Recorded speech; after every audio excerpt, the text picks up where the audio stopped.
Our speaker is Charles Hill from Whittier College, USA. Today, he presents his talk on the topic Ways in which physical attractiveness and love are actually related. Charles Hill is professor of psychology at Whittier College, California.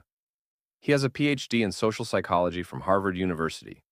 He is a member of the American Psychological Association, the American Sociological Association, and the International Association for Cross-Cultural Psychology. He is the author with 40 collaborators of the book Intimate Relationships Across Cultures, a Comparative Study. Cambridge University Press, 2019.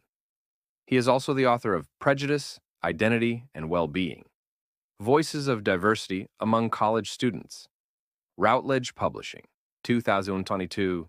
Today, he will give a talk on the topic, Ways in which physical attractiveness and love are actually related. Okay, my co-authors on this are Shanti Nelson. She was one of my students who came to me and said she wanted to study physical attractiveness. So that's what started me doing analysis of this. And Dan Perlman is a colleague of mine who gives very insightful comments. Well, physical attractiveness is assumed to be very important in love relationships. But in what ways are physical attractiveness and love actually related?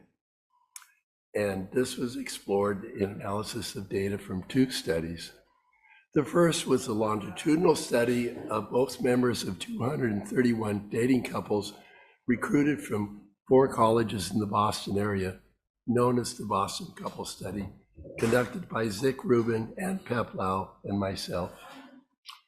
The initial questionnaire revealed that physical attractiveness was only somewhat important in initial meeting. The correlation between photo ratings of the man and photo ratings of the woman in these couples by a panel of 2 male and 2 female undergraduates was only 0.24.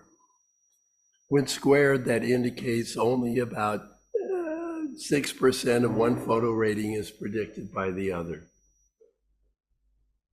Similarity on other factors was more important. Highest degree planned, SAT verbal score, sex role traditionalism, religiosity, number of children wanted. Similarity on physical attractiveness did not predict dating status 2 years later, nor did it predict ever married or staying married after 15 years, or ever married or staying married after 25 years. Nor did his ratings of her attractiveness, nor her ratings of his attractiveness, or photo ratings of his attractiveness matter either. However, there was a slight effect of photo ratings of her attractiveness for staying together after 2 years, R equals 0.16, which means explained about 2%.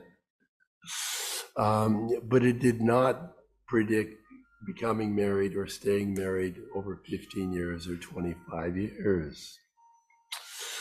Surprisingly, the women who rated themselves lower in attractiveness were more likely to stay together after 2 years, marry their original partner, and stay married.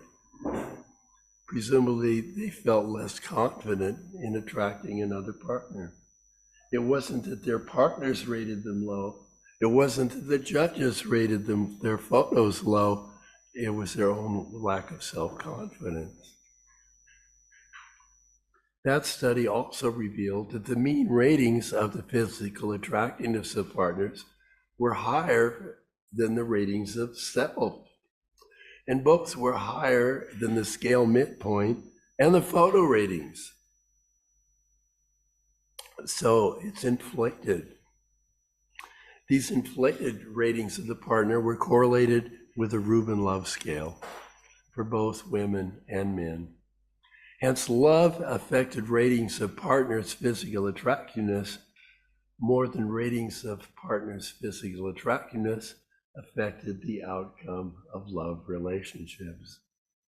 And the inflated ratings of the self are correlated with being satisfied with the self as a person, which might be considered self-love for both women and men. Well, the second study was a cross-cultural study of intimate relationships completed by almost 9,000 participants from 72 countries, conducted by me in collaboration with 40 colleagues listed on the next two slides. And this study found that ratings of partners' physical attractiveness, again, were inflated by love across 9 cultural regions and across 8 relationship types defined by women or men in opposite sex or same-sex relations, unmarried or married. As in the Boston couple study, mean ratings of the physical attractiveness of the partner were higher than the ratings of the self, and both were higher than the scale midpoint. This time we didn't have photo ratings because these were all anonymous. Again, the inflated ratings of the partner were correlated with a 4-component love scale.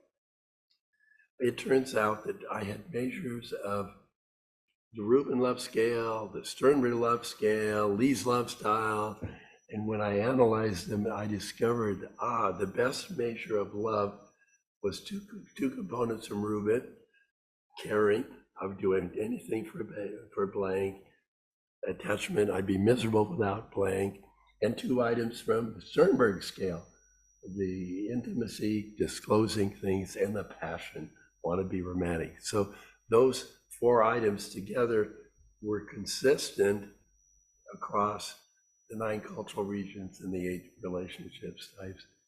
And again, using this love scale, ratings of the partner were inflated by love for the partner, and ratings of the self were inflated by a small version of the Rosenberg self-esteem scale. Well, structural equation modeling confirmed the consistency of love predicting partner ratings and self-esteem predicting self-ratings of attractiveness across the 9 cultural regions and across the 8 relationship types. Well, these effects, I call them partner halo effects and self-halo effects. And they're also influenced by other factors, which I call the 10 components of attractiveness. Physical features, including physical features and body shape, facial features; emotional responses, such as liking, love, or admiration, or respect; sexual responses, often in response to sexual maturity features plus grooming; sensory cues, visual, auditory, tone of voice, tactile, olfactory, taste, proprioception; intellectual, intelligence, education, knowledge, wisdom, wit; behavioral, attractiveness enhancing behaviors, such as smiling. Smiling is the best way to improve your looks. Observer effects, your self-image, your self-confidence. What are you looking for? The situation, the fact that people are in this situation tells you something about what they're looking for. And reciprocity. We generally like or love those who like or love us. And time, the stage of effect. What are you seeking? Also the stage of the relationship. In conclusion, love affects physical attractiveness more than physical attractiveness affects the outcome of love relationships. And many factors influence judgments of physical attractiveness in partner halo effects and self-halo effects, in addition to love and self-esteem.